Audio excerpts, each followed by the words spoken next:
And you can hear me? I certainly can. I only got this one on because I think it's being recorded. So I was asked to put this on, otherwise I wouldn't bother. But were you all here this morning? Yeah, great. So that's where we kind of started by defining a few concepts and so on. And here in a bit, I will tell you something about what my suggested plan is for this afternoon, or for these 2 hours we got together. Are you all second year master students, right? And so are you already started? Have you already started writing your master thesis or thinking about it? You're thinking about it, perhaps. Yeah. Okay, that's great. And your deadline, is that this summer? Yeah, June. Yes, great. So the way that I think about this is I got prepared a few things to talk about, and then I also have some, call them exercise, but I try to formulate them so hopefully they will be related as much as possible to your research topic, right? And I don't know how many of you are considering or have already adopted a discourse analytical approach to your research. But I hope some of you perhaps have. Those of you who have not, maybe you can get some ideas for if it can be used for anything in your research, or as a minimum, it might end up as a few sentences saying, well, it might be relevant to this extent, but I'm not doing it for these reasons. So you can actually use it so to put it in context, what you do, make an argument for what you do otherwise, right? So what I thought first, perhaps if we could take a little round where you could say just a few words about your background, your kind of the discipline. I think you have different disciplines that you come from, perhaps a little bit in the past. So just a few sentences and then a little bit about your topic, as close as you are, or maybe just if you haven't decided anything, maybe just a few ideas and so on. Will that be okay? Yes. And of course, at any point, just put your hand up if you got any questions or comments and so on. I very much hope that we'll make this kind of a dialogue, and hopefully together we can develop your individual research. Do you want to start? Okay. My name is Fabra. I'm from Thailand, and I'm a little bit familiar with discourse analysis because I did this one during my bachelor in English literature. With that one I used discourse analysis, my whole holiday for analyze translation between English and Thai literature, like that. And about my thesis topic, it's gonna be about EU-China economic cooperation. So I'm gonna use discourse analysis for that one. Yeah. My name is Pompeu. I'm from the Netherlands, and I'm also European politics, but I did my bachelor's in international relations. And there I sort of content analysis. It was about how political parties in the Netherlands use migration as a reason to cut welfare spending. Yes. Their discourse and reasoning behind that. And now, for my thesis, I'm writing about topic preference in reporting of journalists in the European public sphere, in European media. So, what topic preference among journalists? Okay. Yeah.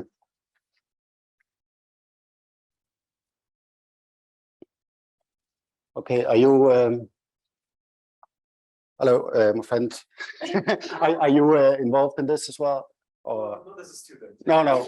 That's, I thought not, because we met just this morning, where you came up and said actually did a chapter to a book we've just finished, where he did with a colleague a chapter on Poland.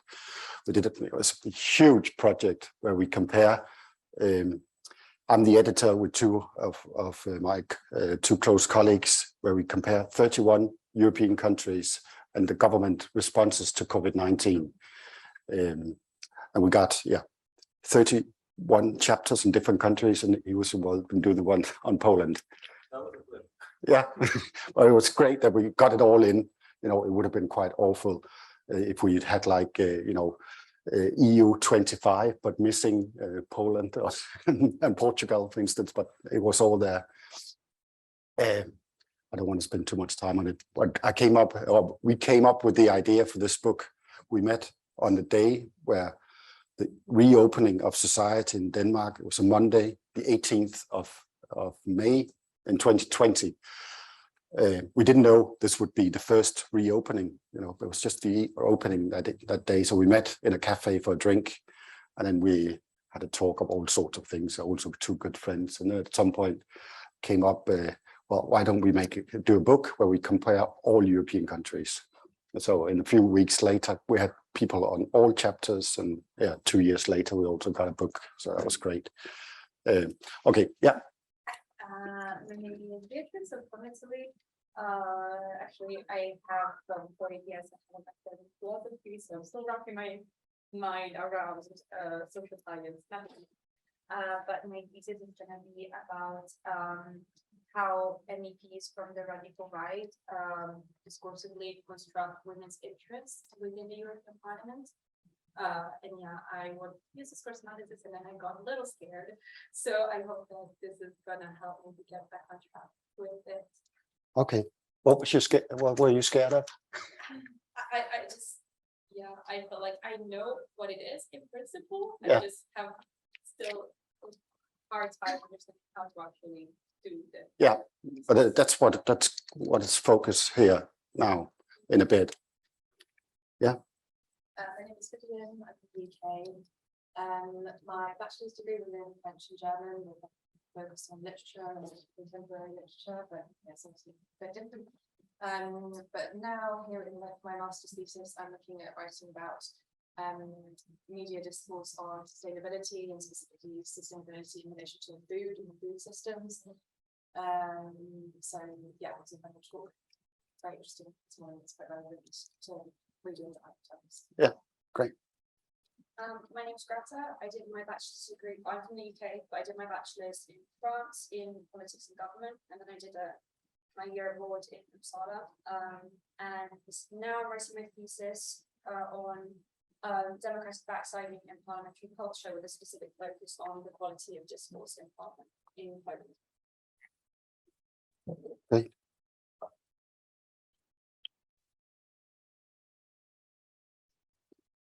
Yeah, let's go over there. Well, I'm Julian, I'm originally from Malaysia. Academic background in interdisciplinary social sciences and history, focus on modern China. And my thesis will be about the coverage of the war in Ukraine in Xinhua by Xinhua News Agency, the state news agency of People's Republic of China, and I plan to use quantitative content analysis as a method. Yeah. I'm Daan van der from the Netherlands. I studied business and European studies in Amsterdam. And I plan on doing my thesis on identity politics, and plan on doing interviews and political speeches. Great. So, my name is Ross from Kazakhstan. My background is in politics and civil politics. I'm interested in media studies, communication studies. In media? Yeah. Yeah. Okay. Yes. My name is Ben. I am a political economist and teacher at university. Occasionally do discourse analysis in my research, but I'm mostly here because I like working other people. It's great. Me too. And it's not very often we got the time, is it? So it's nice when, yeah.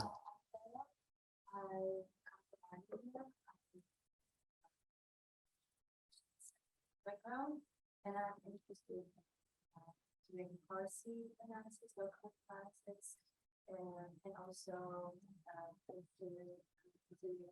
using Yeah. Do you have a sort of a a topic? Oh, yeah. Okay.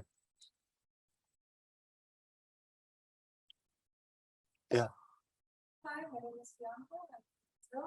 I also studied international relations in my bachelor's, and I plan on using critical discourse analysis in my master's thesis.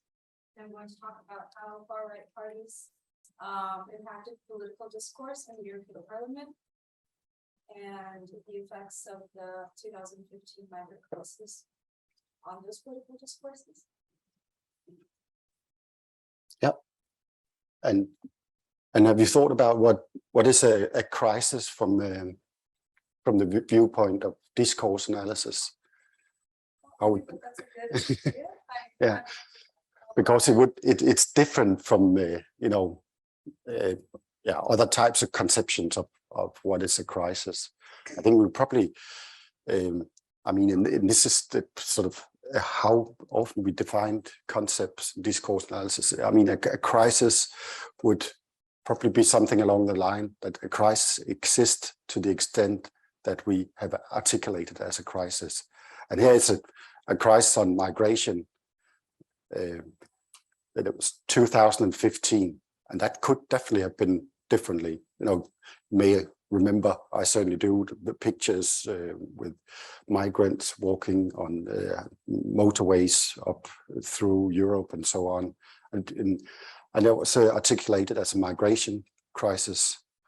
It could also have been seen as a crisis of that the armies in Europe, US, they are bombing Libya and Syria as well, particularly Syria at the time.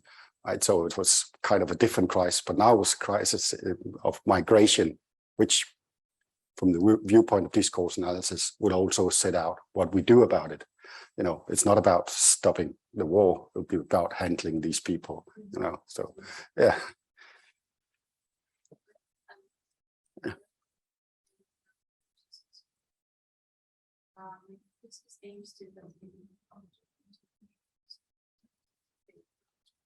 Migration policies, yeah, where about? Where, a particular country, or what did you say? No, it's a case study. Yeah, yeah. Over time. And, even if it's not different blocks, so called kind of a double standards. Yeah.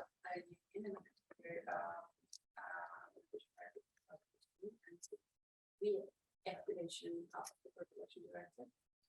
Okay. Yeah.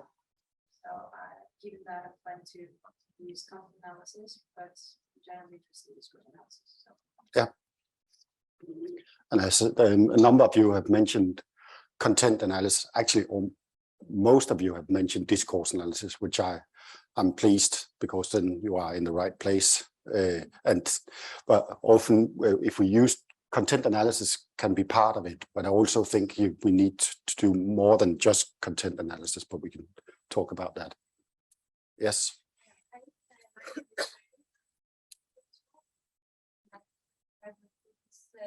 About presidential communication during the wars focusing on Ukraine and Georgia, but this is not the final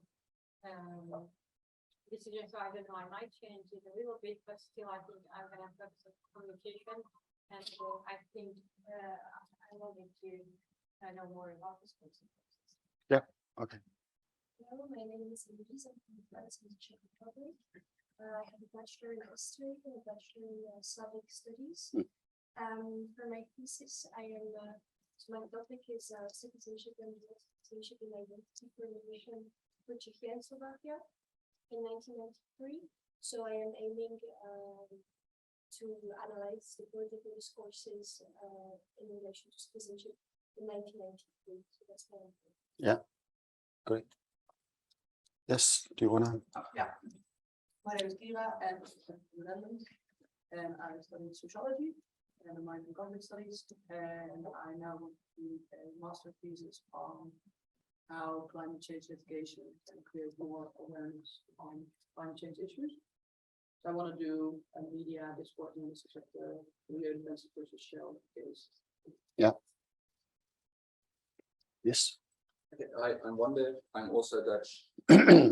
my background is in humanities, and I want to do, I'm writing pieces on the construction of China and the Dutch parliamentary discourse. I want to start with computational constant analysis and then kind of zoom in using discourse analysis. And I'm kind of afraid of the critical part, critical discourse analysis. Okay. But looking forward to this. Yeah. Yes. My name's Jonah. I'm also from the Netherlands. I have a bachelor's in philosophy and psychology, and the relevant part of my thesis was wanting to look at how a neighbourhood representation in municipal government impacts on relative deprivation between neighbourhoods and their factor in populist right. Yeah. Okay. Thanks very much. So I got an idea of what you're working on. Let's see. As I remember, while I remember it, if you're welcome to drop me an email also later on, also after this, right? And then you know, I can't imagine that you all do it, but a couple of emails that will be fine. You know, so if there's anything, maybe I'll have a reference or anything. Right? So feel free to do that because I think actually all the topics here is something that you can approach from discourse analysis, and I think that also most of you have, are considering it or have already chosen to do so. This is the text I've suggested, and this is where we start to talk about what kind of material can be used, the pros and cons of different types of material for capturing a discourse analysis, a research strategy. We'll see how far we get into that, but that will be about, you know, what is a strategy and what kind of choices are involved in putting together a research strategy when we do discourse analysis. And Bachi here, she has a very sort of hands-on approach to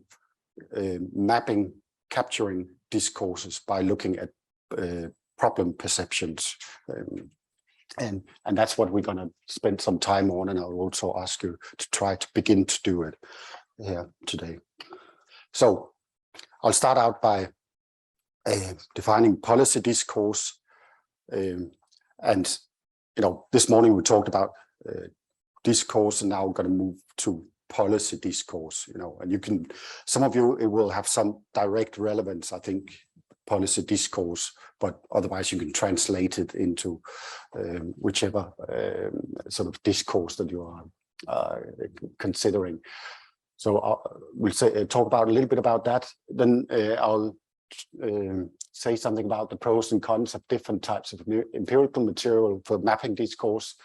Then I'll ask you to identify a number of documents of relevance for your topic. So identify some material of relevance. I'll then go on to give an example where I have used, this is, I think, what is the problem represented to be? I think it's short for that. I'll come back to it. But where I have used, I call problem perception perspective to study the common agriculture policy over a long period of time, just to show how I've done it and how it can be done. And then I'll ask you to try to do it something similar on the documents that you've collected in the first one. If we got the time, I imagine we probably haven't, but then I'll say something about how we can, oh, that was misspelled. I did it here just in the break, so it was a little fast. Comparative temporal analysis and multi-theoretical analysis. Comparative temporal analysis is where we compare a development over time. Right? A multi-theoretical analysis is where we also interpret the findings of our mapping of discourses from other theoretical perspectives than just discourse analytical concepts and theories. So that's the plan. But the plan is, you know, that we can talk about your research topic and you will try and do some work on that and get started with how you can possibly do this. And some of you, and this is also what some of you have said, you know, how can we actually do that? You know, how can we actually do it? So I won't go through this because you were all this morning, or were here this morning. So just briefly about policy discourse, and this is Yusbachi. Policy in general is associated with kind of a program or course of action, things that we need to do. Is what a policy is typically seen to be about, and public policy is then describing government policies or government programs for reaching a particular goal which has been formulated. If we look at policy discourse, then it's about the representation of a policy problem rather than policy making as a process of solving a problem. So it's more about identifying what is the problem that is represented to be a problem. So how has it come into being? How is it represented as a problem? So it's not so much about, you know, how are decisions taken in the first place, or if it's about decisions, it will be about, you know, decisions on what is the problem about, right? How is it represented? So we look into the problematization, you know, the process of an issue turning into a problem. Just to refer, Kingdon here is not doing discourse analysis, but he actually sort of kind of capture what the thinking behind, you know, wanting to capture how a problem come about by saying that often we'll see he characterized policy making as not so much about, you know, looking for solutions to policy problems, but rather policy solutions looking for problems, right? So it's kind of turned the process on its head by that he will claim that often we'll see in policy making that politicians, decision makers, they will have the solution before they have the problem. So they will have pet solutions, and then they will be looking out there for what kind of problems can we attach our solution to, right? So they will already have an idea of what we want to do, but we look for problems we can attach the solution to.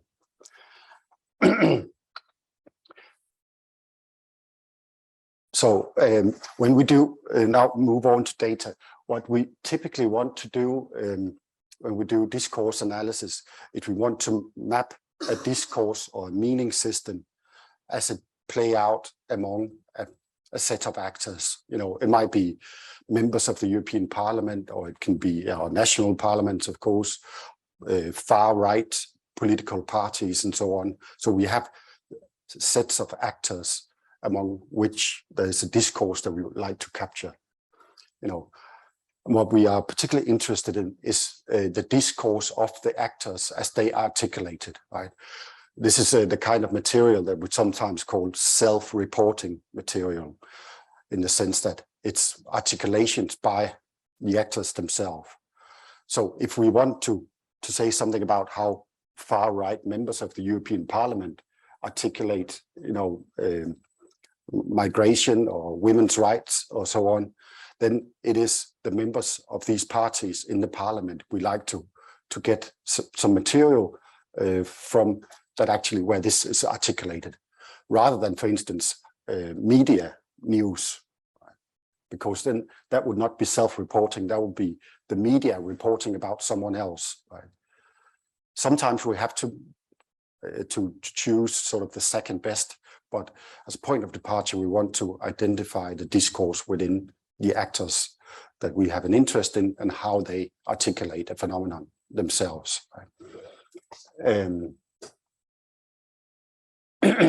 If we get to play, you know, as an example, in the Council of Ministers, European Union Council of Ministers is notoriously known for being not so transparent.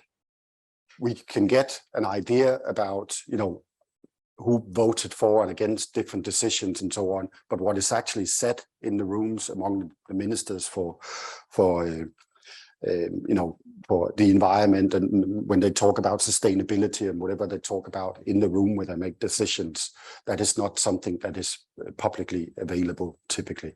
So when we can't get sort of the first-hand self-reporting kind of speak, then sometimes we have to go to other sources, like when they sort of make a speech, in the national parliaments, or if they sort of talk in national parliaments, or make comments in the news and so on. But it's always a good idea to think about how has this kind of material, if it's secondhand, how has it come into being? What is involved in the process? If it's a minister from whichever country who says something about sustainability in a news outlet, well, we can use it, but we have to think about it. This has been, decided what is going to go into these news by some journalists. There is possibly an editorial style of the outlet. The quotations that we might want to use, because we can't get the primary sources, are selected by a journalist and so on. We can use it, but we have to think about how did it come into existence, right? And make some considerations about that in our method part. So, okay, it's a table about different types of material available that we can use for mapping discourse. And this is what I could come up with: documents, survey, questionnaires, interviews, and also non-linguistic data. It can be symbols and pictures and so on. I feel that it can all be used as long as we consider what does it involve and what are the pros and cons and so on. Documents have the major advantage that it's low cost, right? You can do desktop research. You can do it from home, and I'll ask you to do it here in a bit, right? And much of it will also be available electronically, so you can make searches, and you can also, as we talked about this morning, perhaps use various types of software and so on to code it and to try to analyze it in a systematic way. And you can also say the analyst is typically not involved in producing the material. So, and this means when we look at that from that issue from the perspective of capturing discourses, that means that the analyst is not kind of imposing a discourse on the respondent as we would in an interview. This discourse in the documents would almost always exist regardless of our existence as researchers or not. It'll still be out there. So we don't, as we will in an interview, however open we make our questions in an interview situation, we will still be part of constructing the discourse that we want to study when we ask questions. So if you ask questions about whatever stuff it might be, what do you think about the women's rights and so on, if it's members of parliament, we will sort of take the initiative for politicians to talk about that. They might have done it regardless, but in any way, we are part of constructing the actual data when we do interviews. Documents, we are almost never. Sometimes you might first consultants and so on. That's what I'm thinking about there. Politicians may also be aware of that. The stuff that we say and what we produce in writing may also be subject to an analysis later on by people like us, right? But in general, we are not involved in it. What we can particularly documents are particularly helpful at is to do a longer historical type of discourse analysis. struggle to see a discourse analysis being done without covering a certain time period. And the reason for that is that discourses, they develop over time, and often we will have an interest in these developments, continuity and changes in discourse over time. They are constructed, and construction is something that takes time, and this doesn't mean that you have to do like a century, sort of cover a century of a particular discourse like Foucault or something like that, can also be, like 5 or 10 years, but maybe not. This is just rule of thumb, maybe not much less than that. Right?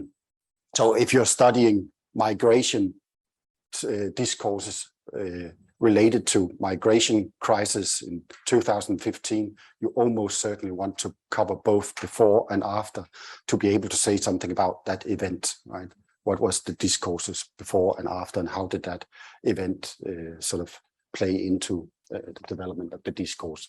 But one of the major advantages is that we can study, they are available over time, and also the documents available over time will be documents which will say something about how a situation was perceived or articulated at the time of events. Right? So you will actually, by looking back at, if it's annual reports, which was my example before, or speeches done in the parliament 10 years ago by right-wing parties, whatever it might be, it would be articulation of how they saw the situation at the time.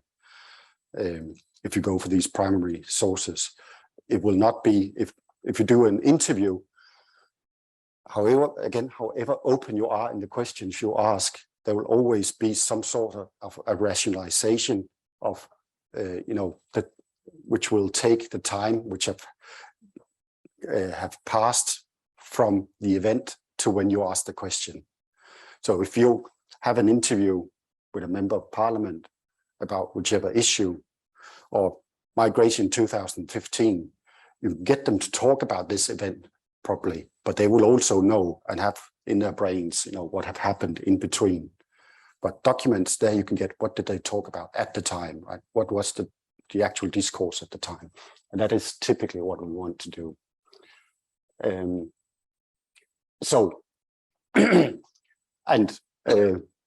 I should just say, I am not in the business at all of bashing particular type of data, but for discourse analysis, document, it's my favorite. It's also what is used the most. Interview, or let's say survey questionnaires, they all, the rest of them also have a number of pros, and often actually we probably like to think of combining different types of data as well, or empirical material, so documents along with interviews or something else. So survey questionnaires, they allow us to zoom in on the particular, more specific issues that we want to know something about. What is the discourse on women or on migration or whatever it might be. So we can steer our research more by doing surveys. It also have, particularly if we use kind of other people's or organizations' surveys, it can also be low cost. If we are doing the surveys ourselves, it's more costly, right? But surveys, for instance, the European Barometer, opinion polls, do you know about them? Yeah. For instance, on European identity, the European Barometer have they have for decades regularly asked a representative selection of citizens in all European countries about how do you feel connected to Europe, or the national or the local. These are surveys which are often used to understand political identity. What do you as a citizen, how do you feel you belong to? What kind of political center or system do you belong to, according to yourself, right? And here they are great data, right? Because you can go back also in time, and you'll see people from Belgium and Luxembourg where they will have a much bigger share of citizens who would say, well, we feel primarily European, and then Belgium or from Wallonia or whatever it might be. Whereas the UK, there'll be very few at the when they were still part of the EU. You could actually see in these data they didn't feel European, you know. And if you look sort of more qualitatively at it, they would also talk about we go to Europe when they travel to the continent. They would go to Europe. They didn't feel like they were Europe, right? So this is about European identity. So if you can identify surveys already done for you and find a way to deal with these, then they can also be very useful. A little more costly if you have to do it yourself. So interviews also, you know, allow you to steer your research more, so you can get into the categories you want to know something about in a discourse, right? And it can be used to, you know, to get more of an idea of, so you zoom in on more specific details on migration, which may not be readily available in a speech or something. So what about, and then, you know, so you can get a little more ideas about it. They're also fairly costly, you know, doing just one interview. Sometimes we'll say that is, and this is just roughly, and it's at best a rule of thumb, 1 hour of interview will take you 10 hours of work, you know, because you have to prepare the interview guide. You have to set up meetings with the people that you want to interview. If it's EU decision makers or national decision makers, they are busy people, you know, so it can be quite a struggle. Sometimes you also need to transcribe it, particularly if you want to do a discourse analysis, or at least you want to have it on tape somehow, right? So it's quite costly. And as I said, there's also the downside that however you organize them, they will be sort of rationalizing the now with the event that you're talking about, right? So the time in between the two would be part of what you also get them to talk about. There are some techniques for you know, to getting respondents to remember or to think about more closely of the situations that you like to hear about in your material for discourse analysis. Biographical interviews. Techniques from there is that you this is what have been developed for writing biographies about people, you know. So, and this is the kind of thing that we can also use. Essentially what you do there is that you ask the person you talk to about, so this event, the migration crisis, how was the situation after different compared to the situation before? That allows people, make them think about, you know, that situation, zoom in on it. You can't bypass though that they will still know what happened afterwards, you know. So yes, visual discourse. I think one of the advantages is that not very many people does it, you know, which may in itself, I think, makes it interesting, right? And it can help you to study visual discourses. So do you have any questions? Yes, sure. Yeah, I was wondering, what do you mean with Ideational. Ideational. This is you know, discourses. The way that I think about, and it's kind of a common way to think about discourse as a definition. Discourse is the larger structure, and ideas are the atoms of a discourse, right? So ideationality means that it has to do with ideas. Entrepreneurship means, you know, actors or agency, you know, collective actors putting forward, pushing certain ideas, right, which might lead to changes in policies, if that's what we think about, you know. So if the Commission put out a new report, as they did back in the 80s, on that we need to complete the internal market, probably a story that you know, where I'll set up and come up with new ideas and make them sort of relevant again. That could be seen as an ideational entrepreneurship to change or to push a discourse towards that we need to do, complete the work towards the completion of internal market, as we agreed many years before. Right? So ideational entrepreneurship means something like that. I have a much more, detailed definition, in the book, right? This is a little more loose, right? But I'm curious how you define an observed action, or what do you mean? non-linguistic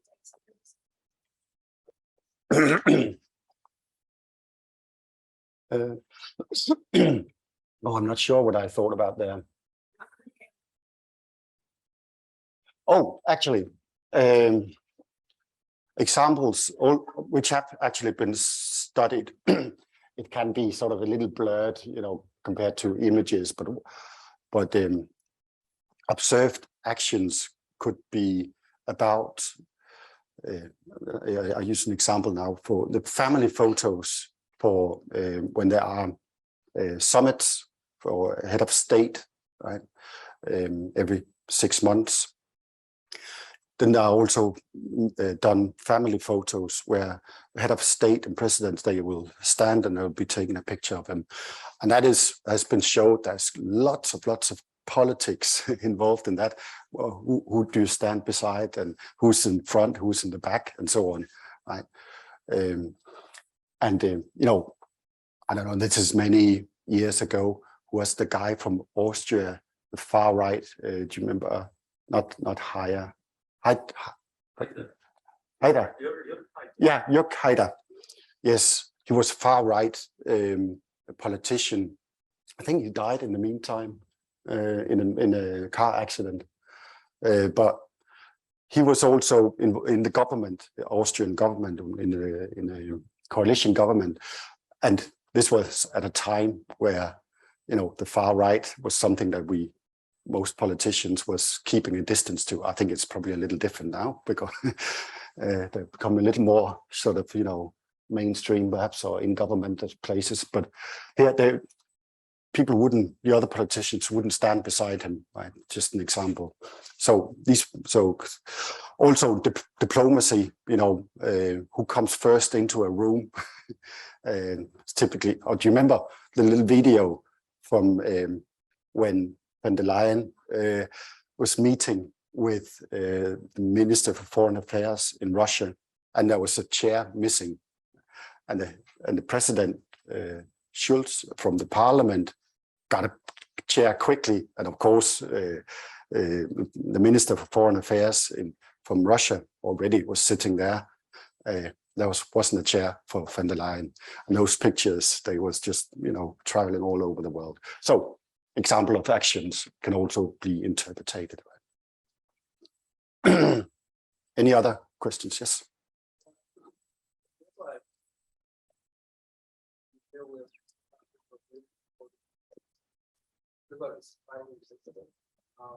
Visual. Yeah. Yes. For example, you want to find work that is emphasized, then everyone can see that work, but it's kind of repetitive. But in case of images and visualization, is there a systematic way to do this? Yeah. Everyone can interpret it in different ways. Yeah, I definitely know what you mean. I would say there is interpretation involved in all of it, including in documents. You could possibly argue that maybe there are more different types of interpretations here for various reasons. Right? But I think when you look at words, count words in documents, I want to use that for mapping a discourse. There's been lots of interpretation involved in that, because sustainability, as we talked about this morning, it's not just the word, it's also, it's also attached a meaning to a phenomenon. And sometimes it has to do with environment and climate issues and so on. But these days, very often it also has to do with economic policies and budgets and so on. So just counting, there are 100 times sustainability have been mentioned in your archive of documents doesn't really tell us, other than you know, it's mentioned 100 times. You know, there can be very different meanings associated with it. So there will be interpretation also involved in that. But here, I see what you mean, and maybe there's more a higher level of interpretation. One of the reasons why we think that might be the case, I think it actually has to do with the, you know, the way that we are taught from when we're kids. When you start in proper school, right? It's not a picture book we get, right? It's a book with texts. So we are much more used to dealing with texts, which might also, you know, mean that we get to interpret texts a little more in a similar ways than we do with pictures. I know we'd also write essays about pictures and so on, but it is like attached on. This is all hypothesis, but that's how I would explain why we feel that there are more interpretations involved in this.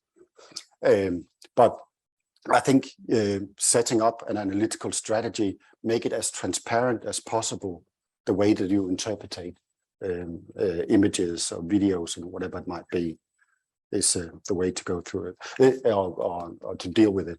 And I've written about that, but it's and I've done an article in Common Market Studies, but I think, you know, it would be too much to talk about here. But I developed a few categories, 4 categories, and then I've looked at a number of pictures which I've you know, chosen for various reasons, front pages for magazines, and then I put them into these different categories. And I also make an argument that I will put one picture into 2 categories. The one that it fits the most will get 2, and the one that fits the second most is 1, which is already a way to allow for multi-interpretations of pictures, right? Because it makes scores in 2 categories at the same time. So I think it's a you know, just a condition that we're working with, that there's interpretations involved in all of this. What we could try to do is to make these interpretations transparent as much as we can, so everybody else can get an idea of how we've done that. Anything else? See, we got until 3:30, right? Yes. Okay. Now I'll ask you to, and I think maybe if you, I know you're all working on your individual topics, but maybe if you sort of put your heads together with the one beside you, you can give each other ideas and so on, have a chat. But try to identify 2 to 3 documents published by 1 to 2 key actors involved in your empirical field of research.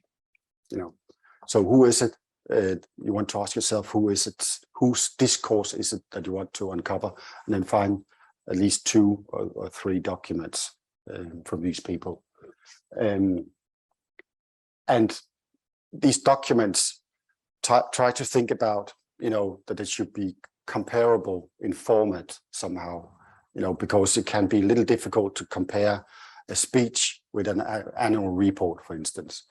So try to find documents which are of a similar type, and also try to find some which cover a time period. You know, so if it's migration among members of the European Parliament, you know, then a speech perhaps from before or after or so on. And you'll be amazed of how much documentary material is out there and fairly easy to get access to. For instance, the European Parliament, everything said in the Parliament is online. It's transcribed and online. The debates, you know, you can get in and get exactly what they said on a given date, on a particular debate on migration or sustainability or whatever it might be. And so you can also in national parliaments, at least in Europe, that is what is common, right? Minutes from meetings in committees and so on will also be available, government papers and so on. Is this fairly clear? do you want me, should we group you along with a number of common themes if you want to sit together like 2 or 3 people? Because there was a number of themes, I think migration, communication, at least sustainability. Do you want to do that? Or what do you think? Do you have an opinion?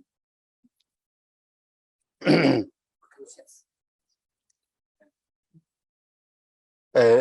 just stay where you are and then talk to the person beside you for ideas. Right? Should we start with 15 minutes to do this, to collect a few documents, and then after this, I'll introduce the problem perception perspective, and then I'll ask you to do a problem perception analysis of these documents. Okay, go on. Okay, let's start again.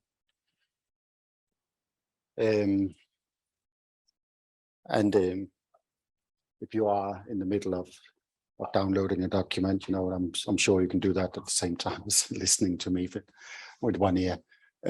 I'll just give you a quick example of what I'll ask you to do in a bit. So in like 15 minutes, I'll ask you to do a discourse analysis on your document, on documents. So this is an approach, you might call it a problem definition perspective, or Bachi call it, what's the problem represented to be WPR.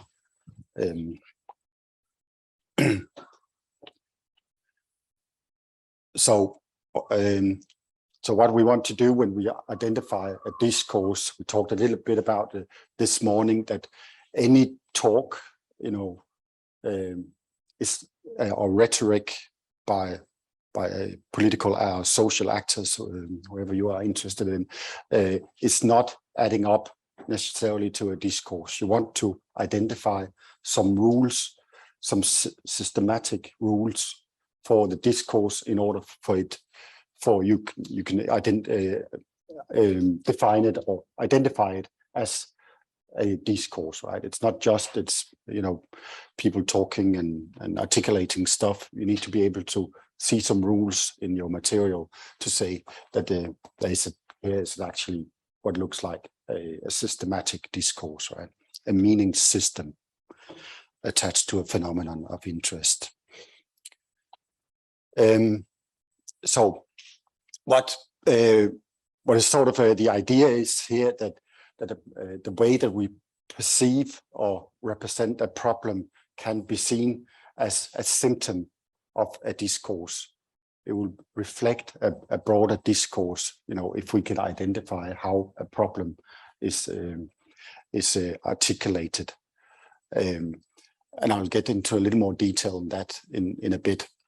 What I've done in the past, and Bachi, she does it a little more nuanced, but I've sort of in a number of, or quite a big number of documents, identified what is the problem that are represented in the documents that I've selected. What are the causes of that problem, the perceived causes, and what are the solutions to the problem? And those 3 things together, the claim will give us an idea of what is the discourse on this phenomenon. The problem, the sources or causes of the problem, and the solutions to it. And it's about the perception of problem, or the representation of the problem. And the idea is here that, you know, the way that the actors or agents in our area, the way they perceive a problem, on one hand, it's a symptom of a broader discourse, but it also says something about the causal relationships in the discourse, right? And it's based on the idea that when man or woman, this is very old, I can't even remember who said this. I think it's like ancient Greek something, you know. But when man decides something is real, it has real consequences. That is the basic dogma. You know, when we decide that this is a problem and this is how it looks like, then it also have consequences. That's the idea. This is about what we talked about this morning. We are not just typically not just interested in mapping a discourse. We also want to say something. What are the consequences of the discourse? Even mapping a discourse can be great fun in itself, but we want to know more than that, right? So this is say a little bit about, an example of something I've done. This was my material, and much less will do, right? But this is the material I used for this study here about the common agriculture policy. I looked in from development of ideas, focusing particularly on environmental stuff, and actually zoomed in on organic farming as an idea, how it developed among agricultural institutions in Europe from 1970 to 2005. So I identified just what just like I've asked you to do, a number of actors of interest, the European Commission, the Parliament, the Council, member states, and organized interests, right? There was also Agra Europe.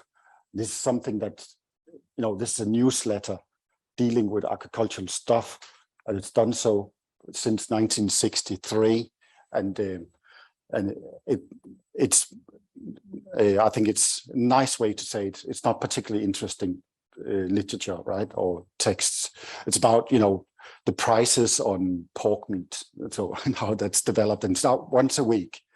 But I went to this tiny. I've realized that for various reasons. There was a tiny little library in Oxford where they had all the old archive of these weekly newspapers. I went through them looking for where was there any mention of organic farming. They started actually out by mentioning biological farming, and then it turned into organic farming when they defined it a little more closely. But there you can actually get some idea of how did they think about organic farming as a solution to some problems in agriculture over time. When did it pop up? My point here is that there are often sort of kind of these very specialized text material like newsletters and so on that can be identified in specific areas, right? I'm sure there will be in migration, women's rights as well, So this is an overview, and this is again a way to try to make the material transparent, the material that on which I've done the discourse analysis. This is some would call it in other types of studies, we might call it a sample. In discourse analysis, we call it our archive, right? Our archive of material. So find a way to represent or show what has been used in your discourse analysis. And this is one part of the study. I went through all these years, but it's just to give an example of how I identified the problems, the causes, and the solutions. And then I had a particular focus on organic farming as a solution. So I went through all these documents and made notes on what type of problem solutions and causes of these problems were articulated. And it's a summary of these hundreds of documents and thousands of pages, really. So just to give an example of how you can begin to see this as discourses, right? One tiny little example, because you can see this is far too complex. Here in the early 1980s, among CAP sort of institutions, Council of Ministers and Commission and so on, modernization of agriculture was still seen as a solution to some of the problems in agriculture. Less developed regions in Europe, we need to modernize agriculture further. Modernizing agriculture typically involves bigger farms, more efficient production. More efficient production typically also means the more use of pesticides and all kind of stuff like that. So modernization of agriculture was still seen as a solution to some of the problems in agriculture at the time. When we go into the later part of the 80s, then it moved to becoming a cause of problems. Right? It moved from being a solution to a cause of problems. So it became a cause of, environmental depletion and so on, and areas in Europe became, I think actually in Spain, there was issues about areas becoming desert-like in agriculture, right? So it also seen as a problem also here. So, but just a movement in the way that we articulate, perceive the problems in a policy area like this, a movement from something to be seen as a solution to like 5-8 years later to being seen as a cause of problems. The claim would be it has huge consequences, right? This means that now it's no more, at least it's less of a focus to modernize agriculture. In fact, it's a problem of some of the problems that we have in agricultural production. So we should, downplay modernization, do other stuff, and set up rules for how we less intensive agricultural production and so on.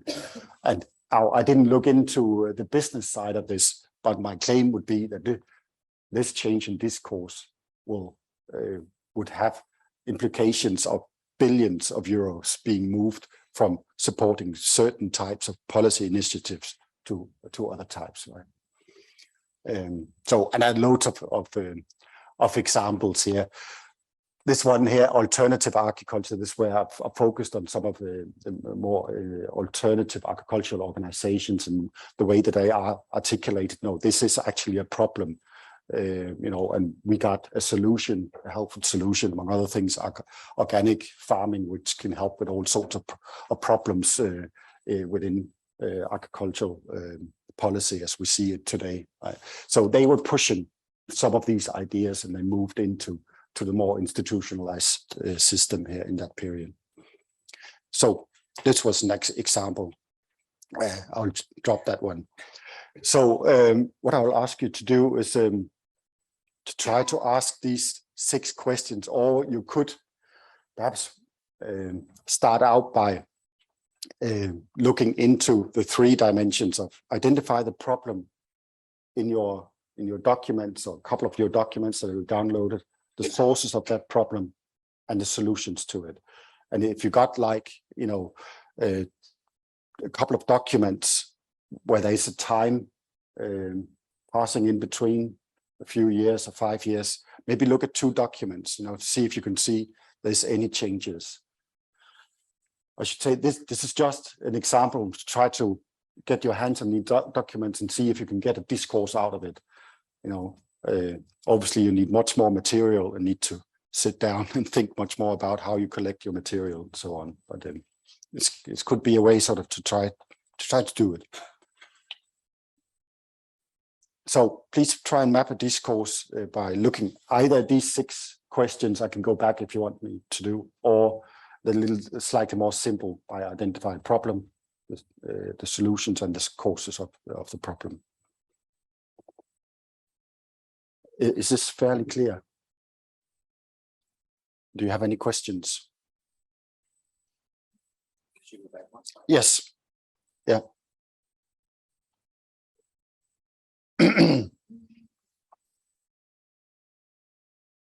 Bachi is more sophisticated. She would also suggest that we look into what is left unproblematic. This is what we talked about earlier today, where was a question about how do we study what is not said, what is not there.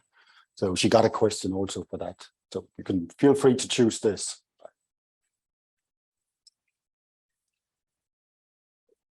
So, and we got another half an hour, right? So should we say like 15, 20 minutes, and then we'll spend 10 minutes on talking about, you will tell me about what was your experiences. Was there anything there of interest? Can you follow up on this? Okay, so 3:20. Okay. Yes.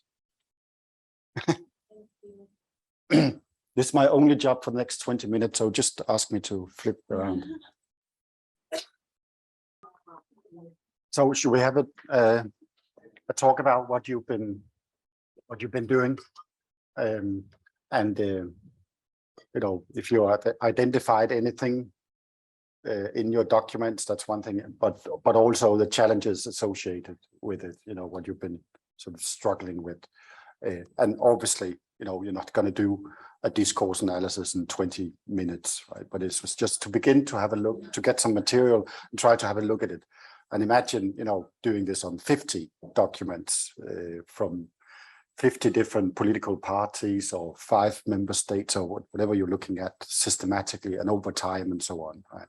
To begin to identify a system in possible or in discourses, right? So anyone wants to say something? Yes. So I was working with Vivian. Yeah. For my document, I was looking at some speeches and like interjections by different Polish MPs regarding the budget bill. Yeah. And I find it quite hard to apply the questions to the speech. But then when we did get to Vivian's work, which was talking about it was a like news article discussing a specific survey that they conducted, it was much easier and it made a lot more sense. Yeah. So, And what you looked at was speeches by members of Polish parliament. yeah. Yes. And the discourse you like to identify is about budget. Yeah, well, I'm not so interested in the budget itself. I'm more interested in how they discuss it. Yeah. So whether they're like listening. Okay. Yeah. Yeah, I would probably, you know, I don't know if it's sort of if it makes it up more something that you can handle. I'll probably look into, you know, how they would identify current problems in the economy, right? And what are the reasons for this and how should we solve it? It's probably how I would go about it. I think it's rarely, I think it can be really difficult sometimes sort of to differentiate between what is actually the problem and the cause of the problem, you know, for instance. But most documents that will somehow deal with something problematic, you know, point out an issue which is problematic. Okay, anything else? Or anything else that was identified? Yes. Yeah, sure. We started with Jonah's piece, which was a bit struggling because it was just soft to by it. So then we quickly, humans ran through proposal. What's the word? We had it a legislation thing in Dutch Parliament, and it was about how Europe is dependent on China for a very specific part of munition, and how that's bad and how we should fix that. And kind of assumed the whole discourse of securitization, first of all, but also dependency is bad. We need munition. Wars are an inherent part with a very realistic worldview, and the fact that China is not an inherent ally. Yeah, came out of that. What's the kind of the empirical topic again? Emission. So no, it was a proposal about that they should diversify their dependence of munition. So right now there's one munition like bullets and stuff. Oh, okay. There's one Sure. very specific argument which apparently is almost exclusively made in China. Yeah. Okay. Yes. I think that someone you talked about, you know, how, that was for you, wasn't it? No, you, sorry. About how you kind of you identified 2 documents, one sort of representing EU discourse on what was the issue on circular economy, right? And then also from Chinese government. And in the European one, your sort of impression was that it's about, you know, that the problem is that the emissions on pollution, which comes from that we do not reuse products enough, so we need to produce new stuff and so on. So it's about pollution and so on. Right? Whereas the Chinese one looked like it's more, you know, it's more of a problem, or the cause of the problem is about urbanization. So, you know, and so what your question was something like, so how does that matter? You know, obviously it will matter for, let's say that has been shown with evidence that this is actually two different discourses. Well, it will matter for that the political initiatives, solutions would be very different. Right? I think, on one hand, it would be environmental policies and reduction of pollution and so on. And the other one, it would be, about moving people around. I guess, if these are the discourses. But if you end up with saying, well, I mean, as I said, there's lots of discourses which are not particularly interesting, right? Which we don't, there's not much of a need to look into, perhaps. So it's all important, of course, that you have a research question where there's something problematic involved in it. So we need to make sure that you have a question which have some problematic aspects to it. Do you know the sort of the formula of how, come, when something, which can be used maybe to move from having more a broader topic to getting closer to an actual research question, where there's something problematic involved.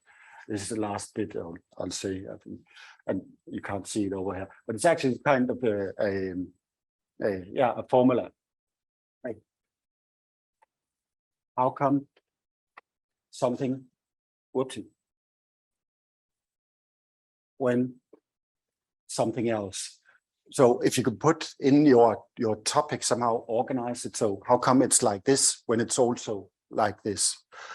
And these two sort of observations, somehow you should be able to document that these two observations are real phenomenon. They actually exist out there within the first page or something like that.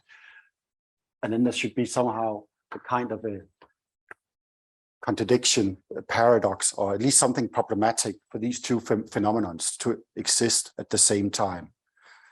So this can be a way, or a trick, a way to get closer to a research question from the more general topic.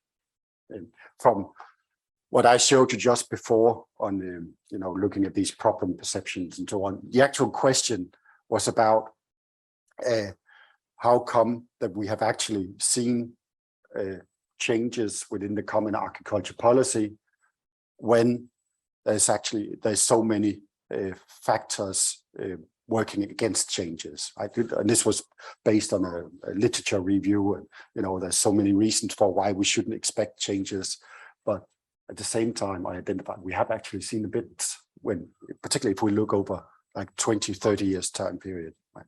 So there was research, something to deal with, right? Okay, is there anything else? Otherwise, I know I'm definitely ready for to finish up today. Okay, anything else? Otherwise, it was really nice to meet you, and feel free to drop me an email if you want to. Okay, yeah, great, thank you.